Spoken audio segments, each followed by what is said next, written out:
Graça e paz. Bom dia a todos. Saúdo também os irmãos que nos assistem em casa. Que a graça e bondade do Senhor seja derramada sobre todos nós nesta manhã. E eu convido aos amados irmãos para abrirem vossas Bíblias no livro do profeta Zacarias.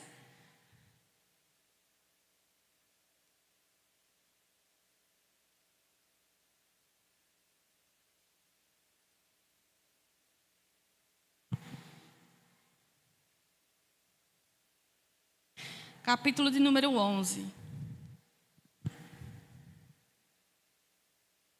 Estamos estudando os profetas menores, uma série do estudo dos profetas menores, e Zacarias se tornou uma série à parte. Já chama uma série bem discutida, bem esmiuçada, acerca do profeta, do livro do profeta. E nesta manhã nós vamos, pela graça do Senhor, aprendermos um pouco mais. Leremos a partir do versículo 1 do capítulo 11, que diz assim: Abre, ó Líbano, tuas portas, para que o fogo consuma os teus cedros. Geme, ó cipreste, porque os cedros caíram, porque as mais excelentes árvores são destruídas. Gemei, ó carvalhos de Bazã, porque o denso bosque foi derribado. Eis o uivo dos pastores, porque a sua glória é destruída. Eis o bramido dos filhos de leões, porque foi destruída a soberba do Jordão. Assim diz o Senhor, meu Deus: apacenta as ovelhas destinadas para a matança. Aqueles que as compram matam-nos, e não são punidos. Os que vendem dizem: louvado seja o Senhor, porque me tornei rico. E os seus pastores não se compadecem delas. Certamente, já não terei piedade dos moradores desta terra, diz o Senhor. Eis, porém, que entregarei os homens, cada um nas suas mãos do seu próximo, e nas mãos do seu rei. Eles ferirão a terra, e eu não os livrarei das mãos deles. Apacentai, pois, as ovelhas destinadas para a matança, as pobres ovelhas do rebanho. Tomei para mim 2 varas.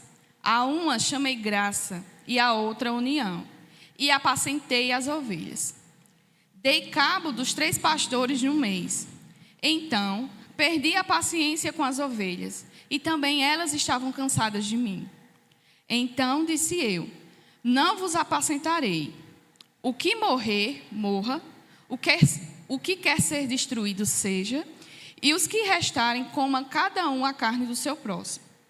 Tomei a vara chamada graça e a quebrei, para anular a minha aliança que eu fizera com todos os povos. Foi, pois, anulada naquele dia. E as pobres do rebanho que fizeram caso de mim reconheceram que isto era a palavra do Senhor. Eu lhes disse: se vos parece bem, dai-me o meu salário, e se não, deixai-o. Pesaram, pois, por meu salário 30 moedas de prata. Então o Senhor me disse: arroja isso ao oleiro, esse magnífico preço em que fui avaliado por eles. Tomei as 30 moedas de prata e as arrojei ao oleiro na casa do Senhor. Então, quebrei a 2ª vara chamada união, para romper a irmandade entre Judá e Israel. O Senhor me disse: toma ainda os petrechos de um pastor insensato, porque eis que suscitarei um pastor na terra, o qual não cuidará das que estão perecendo, não buscará a desgarrada, não curará a que foi ferida, nem apacentará a sã, mas comerá a carne das gordas e lhe arrancará até as unhas. Ai do pastor inútil que abandona o rebanho. A espada lhe cairá sobre o braço e sobre o olho direito. O braço completamente se lhe secará, e o olho direito de todo se escurecerá. Amém. Senhor, nosso Deus e Pai, louvamos e bendizemos o Teu santo nome nesta manhã. Glorificado e engrandecido, Senhor, seja o Teu trono, seja o Teu poder, seja a Tua majestade, seja quem Tu és. Louvamos, Senhor, porque o Senhor é Senhor sobre todas as coisas. Nada acontece sem a Tua permissão. Nada, nem mesmo um fio de cabelo ou uma folha de uma árvore cai sem a Tua permissão. Ó Deus, louvamos e bendizemos, porque Tu és Deus grande, forte e poderoso. Tu conhece toda a história, desde o tempo da eternidade até no tempo que se cumprirá nesta terra. Tu és conhecedor e soberano sobre todas as coisas. Por isso, Senhor, encarecidamente te pedimos nesta manhã que a tua misericórdia seja derramada sobre nós, para que possamos compreender e atentar para as tuas palavras. Ó Deus compassivo e bondoso, seja conosco, iluminando, Senhor, a nossa mente e o nosso coração, para que a tua palavra ela gere vida em nosso ser. Para que possamos, Senhor, reconhecer, nos humilhar diante de Ti, reconhecendo quem Tu és. Tu és um Deus todo-poderoso. E quem há semelhante ao Senhor? Queremos bendizer o Teu santo nome e render-te graças por toda boa vontade, por toda boa dádiva que o Senhor tem derramado sobre nós.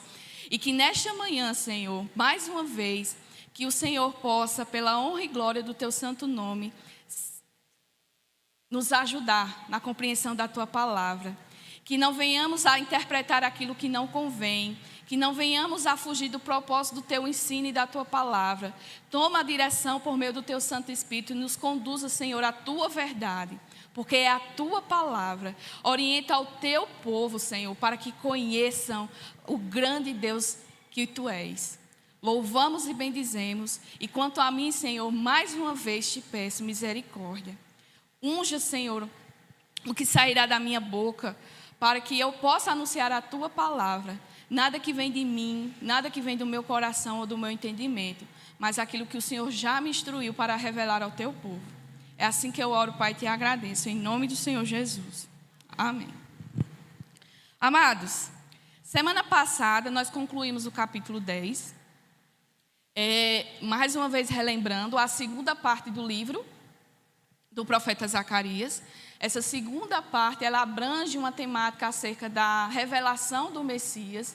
O Senhor se ocupa em usar o profeta Zacarias a anunciar ao seu povo a vinda do Messias, aquele que viria como verdadeiro rei, como verdadeiro pastor direcionado pelo próprio Deus para guiar o seu povo, não somente o seu povo, mas também todas as nações da terra.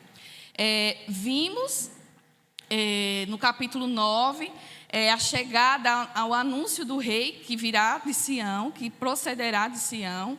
Vimos também as bênçãos de Deus sendo derramadas por meio do seu povo, ao seu povo, na verdade, e a união que ele concederá ao reino que antes havia sido dividido, o reino do norte e o reino do sul. O Senhor abençoará o povo de tal maneira que aquilo que havia sido rachado, partido, Deus uniria novamente, porque por entre todas as nações estão o seu povo está distribuído.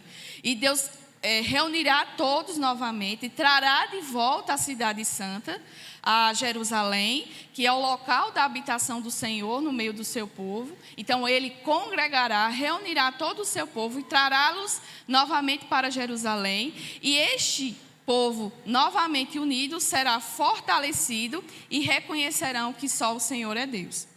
Vimos isto semana passada.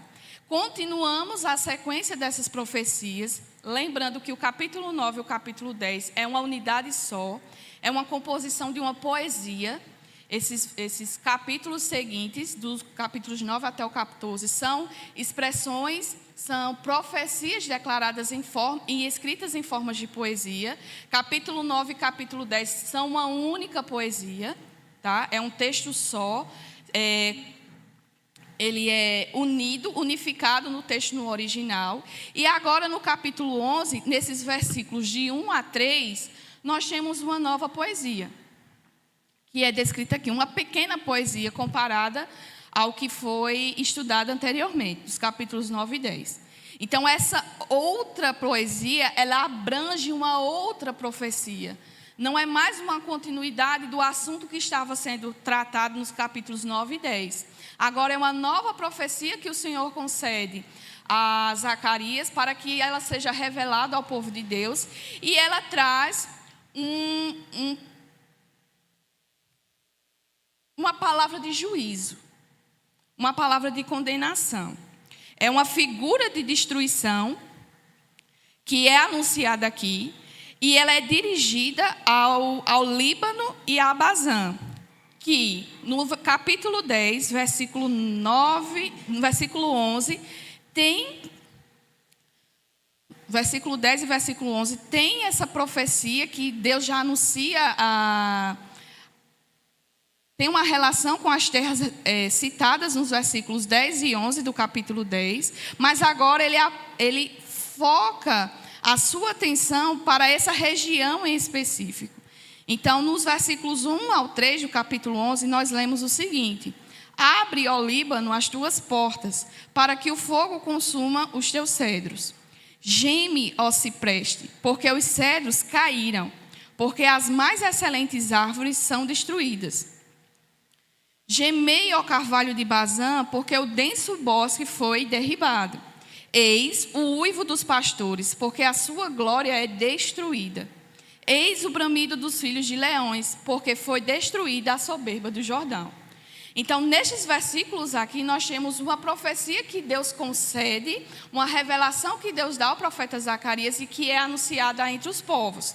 Essa profecia, esse juízo que é declarado aqui, ele abrange o Líbano, abrange Bazã e também abrange a região do Jordão, que é justamente a região onde o povo de Deus habita, onde Jerusalém se encontra, tá? Então, essa profecia, ela está, como eu já falei, diferente, é uma nova profecia que é declarada aqui, e em contraste com as profecias anteriores, aqui é uma palavra de juízo que virá, não somente para as nações que são inimigas de Deus, mas também esse juízo virá para o próprio povo de Deus. Quando observamos as profecias anteriores, nós vemos Deus se levantando como protetor, como um Senhor zeloso para com o seu povo, que protege e guarda, livrando das invasões inimigas. Vocês lembram disso? Aos que estavam aqui assistindo e aos que assistem também em casa, recordam que as profecias anteriores, Deus se levanta como protetor do meio do seu povo e livra o seu povo das nações inimigas. Vimos que as profecias do capítulo 9 e 10 não aconteceram e não estavam acontecendo no período que foram declaradas, mas era uma profecia escatológica, aconteceria no futuro. E essas profecias do capítulo 9 e 10 já se cumpriram anteriormente, tá? Se cumpriram antes da chegada do Messias, certo? Então, quando destacamos essas profecias anteriores, vimos que Deus se levanta como protetor do meio do seu povo, para livrar o seu povo do meio da opressão de uma nação que se levantaria e tomaria o lugar dos persas e tomaria todo o controle político e econômico daquela região, que seria a Grécia, tá? Há uma profecia que está sendo declarada, trazendo a Grécia agora, que tomaria o lugar da Pérsia, e Deus livraria o seu povo dessa empreitada da Grécia, tá? Deus livra poderosamente seu povo. Vimos que dentro da história também como isso aconteceu. Agora, essa profecia do capítulo 11, ela já não traz mais esse senso de cuidado e proteção. Deus está dizendo que irá julgar aquela região, não somente agora os povos inimigos, mas também o seu povo irá entrar nesse senso de juízo. Irá passar por esse juízo. Por quê? Quando observamos, a partir do capítulo 9, começa a ser anunciada a figura de um pastor. Prestaram atenção? É anunciada a figura de um pastor, do pastor que Deus levantaria no meio do seu povo. E esse pastor, a figura do pastor, ela não tem o mesmo sentido que nós temos do pastor de hoje, tá? O pastor, como aqui se refere, ele tem um papel também líder civil, líder político. Então, dentro da cultura judaica, alguém ser chamado de pastor também tinha esse caráter de ser um líder político. Era um representante do povo, poderia ser um governador, poderia ser até um próprio rei. Quando se dá esse destaque de pastor, ele tem também esse cunho de líder civil. Não é somente a figura do pastor como nós reconhecemos hoje, a figura do líder espiritual, aquele a qual Deus chamou e comissionou para cuidar e guiar o seu povo, o rebanho de Deus, nos caminhos do Senhor. Tá? Então, quando se refere aqui, na palavra do Senhor, especificamente no Antigo Testamento, a figura do pastor, ele também tem esse sentido de líder religioso, como também de um líder civil. Tá certo? E quando ele fala aqui, nesse capítulo 11, ele vai trazer uma palavra de acusação, uma palavra de juízo contra os pastores das nações, contra aqueles que Deus havia levantado como rei, como governador, para guiar o povo em justiça, mesmo não sendo um líder político dentro do povo de Judá, dentro do povo de Israel, mas todos os reis que se levantam em toda a parte da terra, é o Senhor que levanta. É o Senhor que concede essa realidade. Então, aqui essa figura, essa palavra vai contra aqueles que deveriam cuidar do povo, contra estes que deveriam cumprir o seu papel de uma forma firme e real, mas estavam pervertendo o juízo e o direito, estavam corrompendo a verdade em seu próprio favor, em próprio benefício, seu próprio benefício. Então, quando ele diz, abre, ó Líbano, as tuas portas, é uma nova invasão que virá. Essa invasão que virá, ela virá do norte, tá? Abre as tuas portas, ó Líbano, para que o fogo consuma os teus cedros. O cedro, ela é considerada o rei das árvores, porque é uma árvore espetacular. O seu tronco é grosso, é largo, a sua altura podendo chegar a mais de 3, 4 metros de altura, o cedro. Suas folhas são frondosas, é uma árvore espetacular. Então, quando há uma relação, e dentro da própria palavra do Senhor, quando se assemelha ou faz uma relação de um país ou de um povo ou de um líder específico ao cedro, está destacando o seu poder, a sua grandiosidade. Então, o cedro, como o rei das árvores, às vezes ele vai representar orgulho. É isso que Isaías destaca no capítulo 2, quando ele faz a comparação do cedro com a nação de Ciro. Então, ele vai mostrar essa comparação do cedro como um orgulho, que podia ser reduzido a nada com golpes de machado. Por mais que a nossos olhos a árvore ela possa ser maravilhosa, grandiosa, ela pode ser facilmente derribada com apenas alguns golpes de machado. Então, o orgulho dessas árvores era só aparência, porque poderia vir alguém que derrubasse, e derrubaria facilmente. Então, esse cedro era um símbolo muito bem escolhido para potências estrangeiras que tinham a arrogância de dizer-se independentes de Deus. E os reis do Egito e da Assíria são comparados aqui a esses cedros. Então, quando vemos aqui no capítulo 11 essa comparação com cedros, há uma relação indireta aos reinos do Egito e aos reinos da Assíria. Tá? Virá uma invasão do norte, virá uma invasão e queimará os cedros, destruirá essas nações.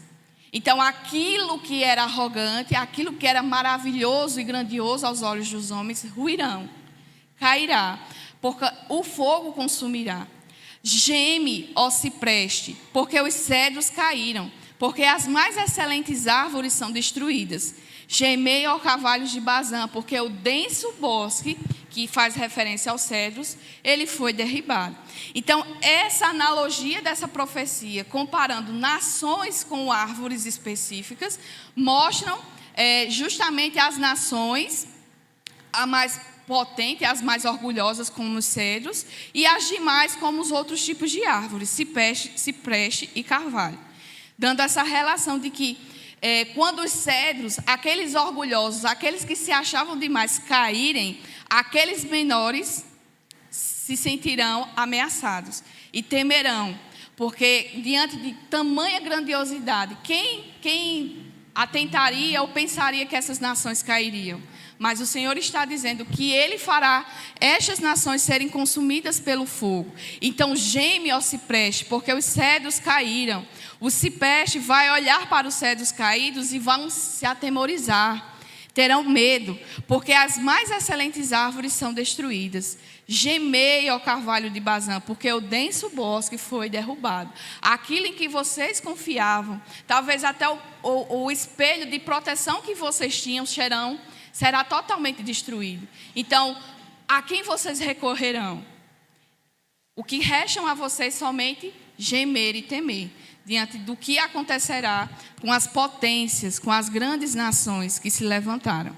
Aí, versículo 3, nós vemos o avanço acontecendo, as campanhas avançando e destruindo as potências e chegando até a região do Jordão. Aí ele vai dizer: eis o uivo dos pastores, porque a sua glória é destruída. Eis o bramido dos filhos de leões, porque foi destruída a soberba de Jordão. Esse juízo virá e alcançará também o povo de Deus, a região do Jordão. E eis o uivo dos pastores. Os líderes verão que isto acontecerá por causa do pecado deles. Esse juízo que Deus traz a estas nações, como também ao seu povo, é consequência das ações desses pastores. Por quê? Porque a eles é dado um papel, um ofício, e eles deveriam cumprir o seu papel e o seu chamado com todo zelo e diligência. Eles deveriam cumprir o papel de pastorear, de cuidar de um rebanho. Assim como o pastor, na figura natural dele, cuida e protege dos rebanhos, das ovelhas, assim deveria cuidar o pastor, o líder de uma nação. Deveria cuidar do seu povo e não oprimi-lo. E isso é uma característica que acontece dentro do povo de Israel, dentro do povo de Deus, antes mesmo do reino ser dividido. Os povos, os mais ricos e abaixados, queriam se aproveitar dos mais pobres, queriam tirar para si proveito desses e alcançar riquezas, e ter status, e ter nome. Isso é uma característica que acontece desde o tempo antigo ao de Zacarias. E mesmo assim, depois de serem levados cativos, não aprenderam a lição e continuaram praticando tais atos. Então, a profecia aqui também vai contra os pastores, aqueles que haviam sido levantados para liderar e cuidar de uma nação. Como consequência dos seus pecados, virá mais uma vez a ruína sobre o povo de Deus. Compreendido até aqui? Alguma dúvida? Posso passar? Então, capítulo 11, versículos 1 ao 3, nós temos essa pequena profecia que é declarada contra os pastores. E agora, do versículo 4 ao versículo 14, nós temos uma figura messiânica que será apresentada aqui. Uma figura não, a figura messiânica que será apresentada aqui. Mesmo sendo uma profecia para o seu tempo, para o seu povo, há uma profecia escatológica anunciando o verdadeiro pastor, tá? A qual Deus levantaria e suscitaria no meio do seu povo para cuidar do seu rebanho. Ele seria um representante de Deus aqui na terra para cuidar e proteger e livrar o povo de Deus de toda a opressão. Então, no versículo 4, nós vemos a seguinte: já é uma outra profecia, tá certo? Já é um outro bloco de profecia. Assim diz o Senhor, meu Deus: apacenta as ovelhas destinadas para a matança. Aqui, Zacarias é que está falando, ele toma a voz e ele diz assim: assim diz o Senhor, meu Deus. Essa declaração, meu Deus, mostra a relação de intimidade que há entre o profeta com o seu Deus, ao ponto dele chamar e declarar: o Senhor, meu Deus, me disse assim. Aí esse chamado aqui de Zacarias, provavelmente, assim como o chamado de Oséias, que ele foi chamado para literalmente trazer a aplicação da palavra na sua vida, porque quem lembra dos estudos de Oséias, vai lembrar que Deus chamou Oséias para, de forma efetiva, para anunciar a profecia. Deus pede para que Oséias se case com uma prostituta. Eles têm 3 filhos. E essa relação da vida pessoal de Oséias é a maneira como Deus usa para tratar com o povo. Da mesma forma aqui acontece com Zacarias. Zacarias ele vai apresentar essa profecia de uma forma clara. Ele é chamado para realizar essa tarefa. Tá certo? E não somente acontece com Oséias ou com Zacarias, mas temos também Isaías, que aconteceu. Temos também o profeta Jeremias, que também, com sua própria vida, expressou a profecia que Deus havia declarado sobre ele, sobre o seu povo. Então, aqui, Deus chama Zacarias para apacentar as ovelhas do seu povo. Então, ele diz: apacenta as ovelhas destinadas para a matança. Veja que desde o capítulo 9 nós temos essa figura do pastor sendo relacionada aqui. E nós temos também a ação do povo com relação a esse pastor. Qual o papel do pastor, que eu já falei aqui ainda há pouco? É cuidar do rebanho, apacentar, livrar do mal, tirar dos perigos. Aquele que estiver doente, tira do meio para cuidar e tratar, até que ela se recupere e possa voltar novamente para o rebanho. É assim que é a figura do pastor. É assim que é o papel do pastor, cuidar do rebanho, para que nenhum se perca. Só que vem uma profecia de Deus anunciando o juízo sobre os pastores que fazem o que não convém, que pervertem o seu chamado e fazem coisas para trazerem benefícios para si. A gente viu nos versículos de 1 ao 3. Agora, mais uma vez, a figura do pastor aqui é representada. E Deus chama Zacarias para tomar esse ofício para si e apacentar o seu povo. E ele diz: apacenta as ovelhas destinadas para a matança. Por quê? Porque os pastores anteriores, os líderes religiosos, como os líderes civis, estavam tratando as ovelhas, que eram ovelhas de cuidado para cortar o lã, estavam tratando como se fossem ovelhas de corte, para alimento, para subsistência. Então, quando ele diz, apacenta as ovelhas que estão destinadas para a matança, é reprovando a ação dos anteriores. Os líderes civis e religiosos estavam tratando o meu povo, o rebanho, como um povo para quem pudesse tirar proveito. As ovelhas que eram destinadas para cuidado, para cortar a lã, estavam sendo destinadas para matar, para alimentar nações estrangeiras. Tá? Então ele diz: apacenta as ovelhas, estas que estão sendo destinadas para a matança. Essa que os outros estão se aproveitando delas e tirando até da sua carne, se alimentando da sua carne. Versículo 5: aqueles que as compram matam-nos e não são punidas. Quem são esses que as compram? São as potências de ocupação. Lembre que eles ainda estavam debaixo do controle do Império Medo-Persa e de outras nações que viam e tentavam subjugar o povo de Deus. Então, esses que compram o rebanho, as ovelhas destinadas para a matança, são justamente as potências de ocupação. Aquelas que querem a todo custo crescer, serem maiores economicamente e expansivamente. Então, o próprio povo estava tirando do seu povo e destinando para a matança. Eles estavam tirando, pervertendo o juízo do seu próprio irmão em benefício próprio e vendendo-os, matando-os, entregando-os a povos estrangeiros. Então, aqueles que as compram matam-nos e não são punidos. Os que os vendem dizem: louvado seja o Senhor, porque me tornei rico. Aqui é a declaração das duas ações: aqueles que compram, as nações que compram, que oprimem, que escravizam, que tiram o direito, a liberdade e a justiça do povo de Deus, e aqueles dentro do meio do seu povo, que fazem isso, ganham dinheiro em troca disso e ainda acham que isso é um favor de Deus. Acham que as suas ações estão sendo abençoadas por Deus porque eles estão se tornando ricos. Veja aí a mudança, o caráter do ser humano ao ponto de achar que se beneficiando da tristeza do outro e ganhando em cima disso, tirando alguma vantagem, Deus está abençoando. Isso para nós é uma revelação de que nem sempre,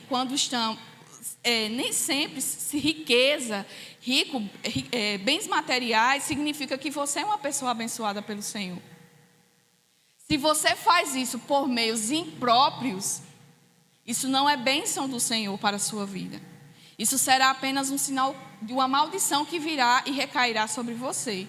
Bênção material não significa que a bênção de Deus é derramada sobre você. A bênção virá quando você cumpre corretamente a vontade do Senhor. E Deus abençoará. E não significa que se você cumprir a palavra, os mandamentos, a vontade de Deus na sua vida, significa também que você vai ser rico. Porque Deus concede conforme as nossas necessidades. Deus nem dá a mais e Deus também não dá de menos. Ele dá conforme as nossas necessidades. E isso nós aprendemos lá em Provérbios. Capítulo 31, há uma oração do rei Lemuel, que ele vai dizer: Senhor, não me concede-me apenas o que é necessário para a minha vida, para que em determinado momento, se eu vier a ter mais do que eu necessito, o meu coração não se ensoberbeça contra o Senhor, e nem eu tendo menos do que eu necessito, eu venha roubar e pecar contra ti. Dá-me apenas o que é necessário. E é isso que Deus faz e concede ao seu povo. Com isso eu não estou dizendo que você ter bens materiais, isso é um sinal de que Deus é contra você. Não. Se você estiver conquistando conforme a vontade de Deus, conforme a lei de Deus expressa, é bênção de Deus para a sua vida. Mas também não significa que as bênçãos de Deus só são derramadas sobre nós quando nós temos bênçãos materiais.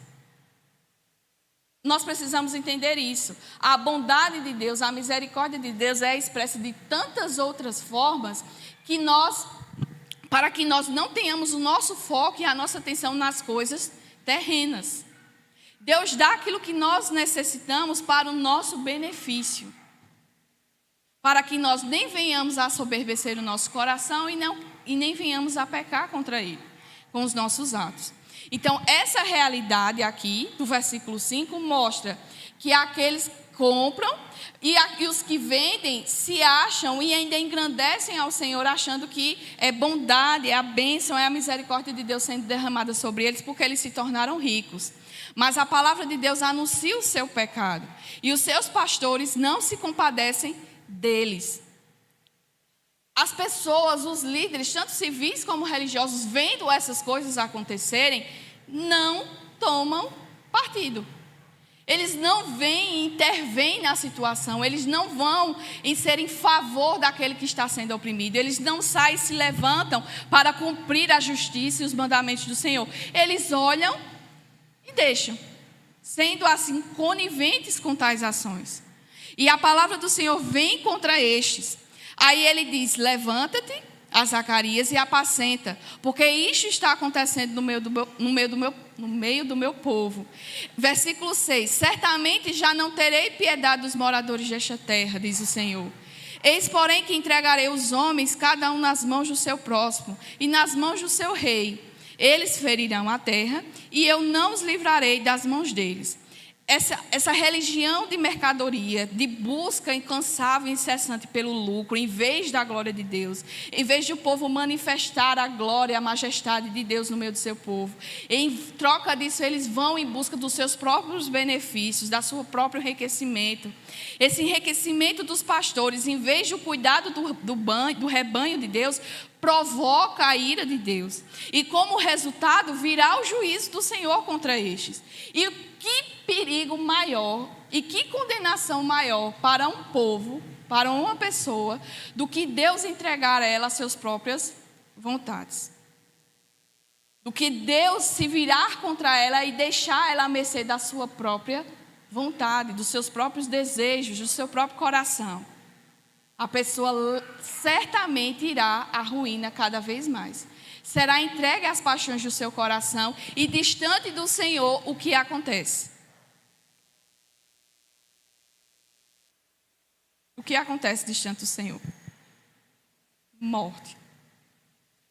Isso, não sei se vocês conseguem fazer a analogia, mas é o que claramente o apóstolo Paulo descreve lá em Romanos, capítulo de número 1. Se vocês puderem abrir, Romanos, capítulo de número 1, versículo 18, diz assim: a ira de Deus se revela do céu contra toda a impiedade e perversão dos homens que detêm a verdade pela injustiça. Porquanto o que de Deus se pode conhecer é manifesto entre eles, porque Deus lhe manifestou. Porque os atributos invisíveis de Deus, assim no seu eterno poder, como também a sua própria divindade, claramente se reconhecem desde o princípio do mundo, sendo percebidos por meio das coisas que foram criadas. Tais homens são, por isso, indesculpáveis. Porquanto, tendo conhecimento de Deus, não o glorificaram como Deus, nem lhe deram graças, antes se tornaram nulos em seus próprios raciocínios, obscurecendo-se-lhes o coração insensato.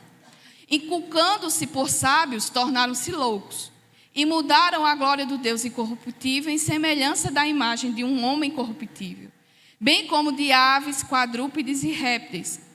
Por isso, Deus entregou tais homens à imundícia, pela concupiscência do seu próprio coração, para desonrarem o seu corpo entre si. Pois eles mudaram a verdade de Deus em mentira, adorando e servindo a criatura em lugar do Criador, o qual é bendito eternamente. Amém. Por causa disso, os entregou Deus a paixões infames, porque até as mulheres mudaram o modo natural de suas relações íntimas por outro, contrário à natureza. Semelhantemente, os homens também, deixando o contato natural da mulher, se inflamaram mutuamente em sua sensualidade, cometendo torpeza, homens com homens, e recebendo em si mesmos a merecida punição do seu erro. E por haverem desprezado o conhecimento de Deus, o próprio Deus os entregou a uma disposição mental reprovável, para praticarem coisas inconvenientes, cheios de toda injustiça, malícia, avareza e maldade, possuídos de inveja, homicídio, contenda, dolo e malignidade, sendo difamadores, caluniadores, aborrecidos de Deus, insolentes, soberbos, presunçosos, inventores de males, desobedientes aos pais, insensatos, pérfidos, sem afeição natural e sem misericórdia. Ora, conhecendo eles a sentença de Deus de que são passíveis de morte os que tais coisas praticam, não somente as fazem, mas também aprovam quem assim os procedem.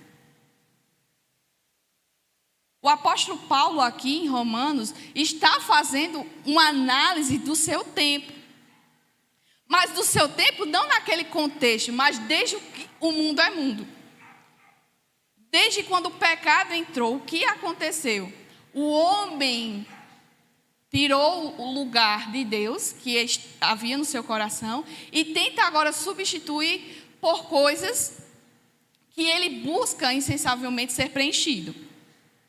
Tiraram o que era de Deus e tentam preencher de todas as formas de algo que não convém. E quando eu faço essa relação, quando eu estudo essa parte de Zacarias, naturalmente para mim, e eu gostaria que vocês entendessem também, que há uma relação com aquilo que Paulo fala em 1 Romanos.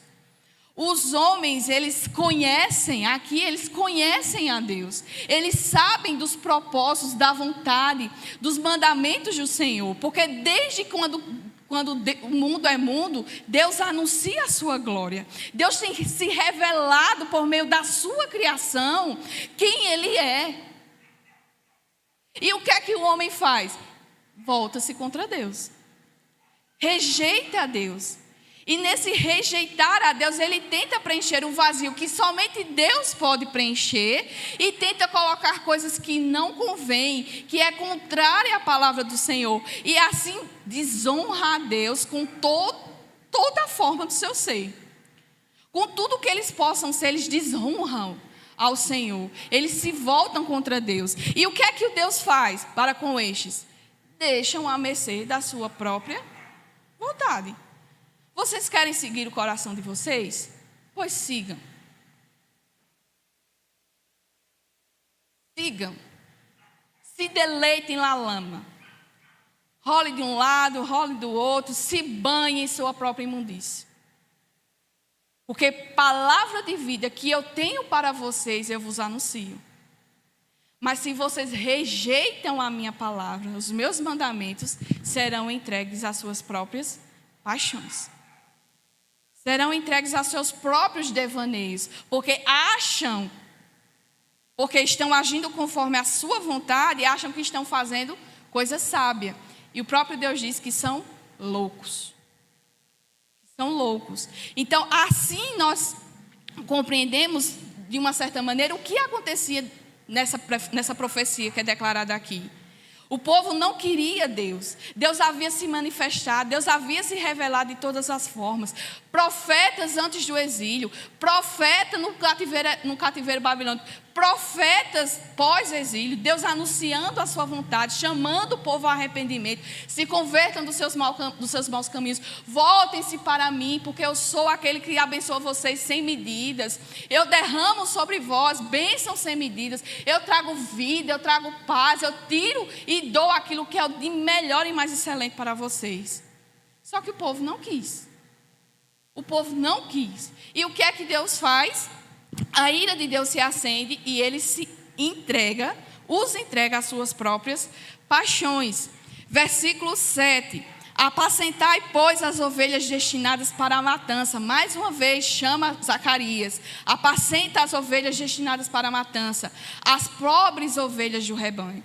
Tomei para mim 2 varas. A uma chamei graça, e a outra é a união, e apacentei as ovelhas. Zacarias, agindo conforme Deus havia comissionado, apacenta as ovelhas e guia o rebanho com 2 varas. Uma é chamada de graça, a outra é chamada de união. Alguma semelhança para vocês aqui?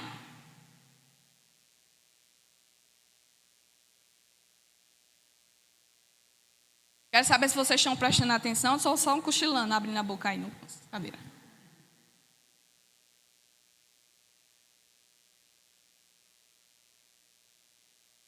Essas 2 ações, traz à memória de vocês algo semelhante?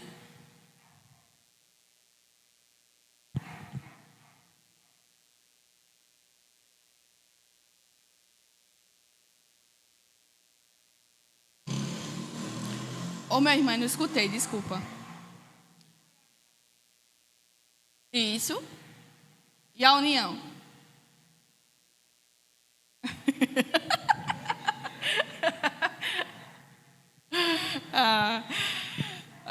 As 2 varas indicam os princípios sobre os quais o reinado, a liderança do pastor se baseia, certo? Graça, que é Deus que concede ao seu povo, que significa beleza, favor de Deus, favor imerecido de Deus.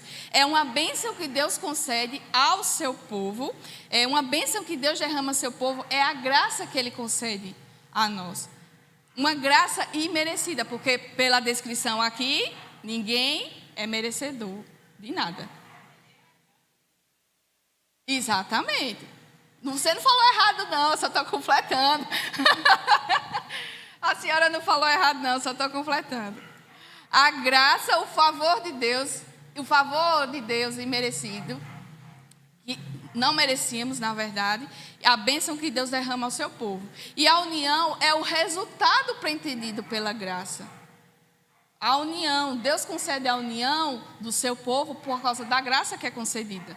Então, a graça, ela é causa. A união, ela será a consequência.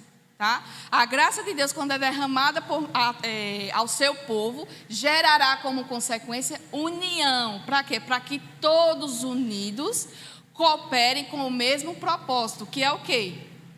Glorificar a Deus. Tá? Então, o pastor aqui, Zacarias, ele lidera, ele apacenta o rebanho de Deus mediante essas 2 varas, uma chamada graça e a outra união. E apacentei as ovelhas. Dei cabo dos 3 pastores no mês. Então perdi a paciência com as ovelhas e também elas estavam cansadas de mim. dentro do chamado, da ação de Zacarias como pastor das ovelhas do Senhor, ele diz aqui que dá cabo de 3 pastores de um mês. Lembrando que isso aqui é uma profecia. E lembro a vocês e trago a vocês uma pequena decepção. A gente não conhece esses 3 pastores que aqui ele declara, tá certo? Para vocês terem uma noção, existe uma interpretação de 40 interpretações acerca de quem seriam esses 3 pastores. Então, assim, ninguém sabe. As pessoas tentam, os comentaristas tentam, dentro de uma cronologia, associando com a história que nós conhecemos, com a história do povo de Deus, tenta fazer e trazer a revelação de quem seriam esses 3 pastores.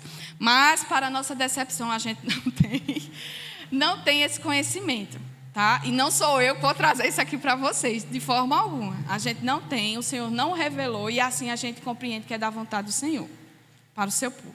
A gente não tem essa interpretação dos 3 pastores de um mês, tá? Mas como é uma profecia, uma palavra escatológica, ela pode ter vários tipos de interpretação, tá? Aí se você pegar um comentário depois e ver uma interpretação acerca disso, mas é uma visão do comentarista.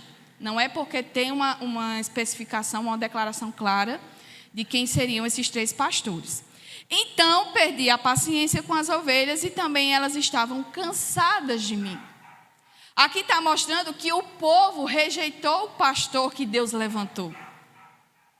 O povo se cansou da liderança de Zacarias e também Zacarias se fartou do seu rebanho.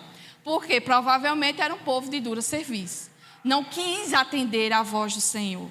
Porque a figura aqui do pastor é uma representação da ação de Deus. Deus levantando o seu pastor para guiar o seu rebanho.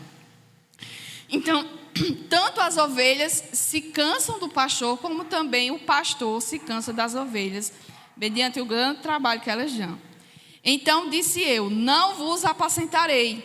O que quer morrer, morra. O que quer ser destruído, seja. E os que restarem, coma cada um a carne do seu próximo. Zacarias, então, pede demissão do seu trabalho. Não aguentou, pediu as contas, né? Foi lá, pediu o seu 13º, suas férias, foi lá pedir as contas do seu trabalho. Não aguentou, porque o povo não quis atender a voz de Deus, tá? Então, ele pede demissão do seu trabalho, ele diz: pronto, vocês agora serão guiados por vocês mesmos. Deus me chamou para este ofício, vocês não quiseram se submeter. Não é a liderança de Zacarias, mas a liderança do próprio Deus, porque o chamado foi de Deus para Zacarias. Então, eles não quiseram se submeter à voz e ao chamado do próprio Deus. Sendo assim, ele pede demissão do seu cargo e os entrega às suas próprias vontades. E o que acontecerá quando o homem é entregue às suas próprias vontades? A gente já leu em Romanos 1, mas aqui a gente tem uma declaração também de que o que quiser morrer, morra. O que quiser ser destruído, seja destruído. E aquele que restar, coma cada um a carne do seu próximo. Se matem. Literalmente é essa a descrição aqui. Se matem, né? Comam-se uns aos outros, morra quem quiser morrer, desapareça quem quiser desaparecer, e comam-se uns aos outros. Mas vocês estão entregues agora àquilo que vocês sempre quiseram, à vontade de vocês, ao coração de vocês. Tomei a vara chamada graça e a quebrei, para anular a minha aliança que eu fizera com todos os povos. A graça, lembra que Zacarias tomou 2 varas, uma graça e a outra união. A graça, a vara da graça, que representa a graça, que representa o favor de Deus sobre o seu povo, a aliança que foi feita entre Deus e o povo, Zacarias vai e quebra. Por que ele quebra? Porque o povo rejeita a Deus. Se o povo rejeita a Deus, como é que Deus vai abençoar um povo que não quer ter parte com ele? Então, a graça, a aliança, ela foi quebrada. Zacarias vai e quebra a aliança que havia entre Deus e os homens. E diz, para anular a minha aliança que eu fizera com todos os povos. Lembra da profecia anterior que Deus vem, protege com zelo e salva o povo da opressão dos inimigos, da Grécia que virá e se levantará contra as nações para tomar o controle mundial. Deus vai e livra Jerusalém. A gente viu isso. Deus vai e livra Jerusalém, por causa da aliança que Deus havia feito com o seu povo. Agora, com a aliança quebrada, Deus não protegerá mais o seu povo. Então, os povos inimigos virão contra ela, porque não há mais quem proteja Jerusalém. Não há mais quem proteja o povo de Deus, porque eles agora estão entregues aos seus próprios corações. Foi, pois, anulada naquele dia, e os pobres dos rebanhos que fizeram caso de mim reconheceram que isto é palavra do Senhor. Quando isso se cumprir e os outros, o próprio povo vão ver que essas palavras eram verdadeiras. Vão ver que essas palavras que estão sendo ditas são verdadeiras. Versículo 12. Eu lhes disse, se vos parece bem, dai-me o meu salário, e se não, deixai-o. Pesaram, pois, por meu salário 30 moedas de prata. Zacarias vai, pede demissão, e agora ele vai querer a retribuição do seu trabalho, né? Eu apacentei vocês. Agora eu quero que vocês julguem aí quanto eu mereço pelo meu trabalho. Aí ele vai até a liderança, né, os sacerdotes e toda a liderança do povo, e pede para que seja dado o seu salário. Se não quiserem dar também, deixa para lá. Aí vai o povo, os líderes, os falsos pastores, vêm e dão a paga do seu trabalho, 30 moedas de prata. Então, o que é que a gente aprende aqui? 30 moedas de prata, segundo a lei do Senhor, lá em Êxodo, capítulo de número 21, diz assim: 30 moedas de prata era o valor que era dado a um escravo que havia levado uma chifrada. Ou seja, ele havia se tornado um incapaz. Não tinha mais condição de exercer o seu trabalho anteriormente. Então, esse escravo recebia como pagamento 30 moedas de prata. Quando faz essa analogia aqui com o serviço de Zacarias, está comparando o trabalho do pastor como de um servo inútil. O serviço de Zacarias representou para o povo um serviço inútil. Por isso, há um pagamento de 30 moedas de prata. Porque era o valor que era dado, o preço que era pago a um escravo que havia sido ferido, a um servo que seria incapaz de realizar todas as suas ações. Deus, então, ordena que Zacarias arroje, ou seja, jogue ao oleiro, na casa do Senhor, esse salário indigno. Versículo 13 diz assim: então o Senhor me disse, arroja isso ao oleiro, esse magnífico preço em que fui avaliado por vocês. Veja, é Deus. Não é a Zacarias que eles estão voltando as costas, ou estão deixando de obedecer. É ao próprio Deus que eles estão deixando de obedecer. E esse salário, é como se o povo estivesse entregando esse salário ao próprio Deus. E como é que Deus responde a esse ato? Ironicamente, esse magnífico preço que vocês me pagaram não me serve de nada. Joga para o oleiro na casa do Senhor. Entrega ao oleiro que trabalha na casa do Senhor, porque não tem servia nenhuma. Então, quebrei a segunda vara chamada união para romper a irmandade entre Judá e Israel. Capítulo 10, nós vimos a bênção do Senhor sendo derramada sobre o seu povo, quando Ele une novamente Reino do Norte e Reino do Sul. Quando Ele une novamente as casas de Efraim e de Judá. É a bênção de Deus para o seu povo, que o seu povo viva unido. Salmo de número 133, vai 132, eu não me lembro muito bem agora, mas diz que, quão bom e saudável é que os irmãos vivam em união. Quão